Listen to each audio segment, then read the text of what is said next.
There were large crowds outside St Christopher's Hospice in Sydenham today to see the Queen arrive. She came to help the hospice celebrate 21 years in its present home.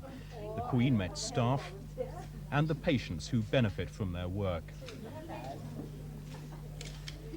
Later, she planted a tree to commemorate her visit.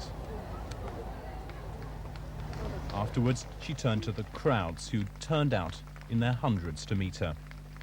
Among those introduced, Dame Cicely Saunders.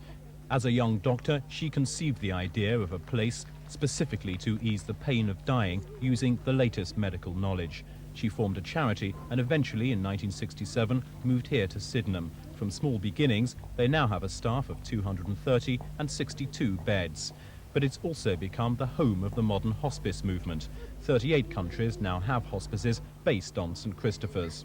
Are there ever times, though, when you found it perhaps depressing, knowing that you couldn't actually cure or make these people better, that you could only watch them die? It's a very rewarding part of medicine, out of nursing and of all the other professions, because you suddenly see that the end of life can produce new strengths, new understanding, some very important time for the family, and sometimes much longer than anybody expected. But despite today's festivities, a small cloud hangs over the hospice. The nurses' pay award means they'll have to find an extra £350,000 this year alone.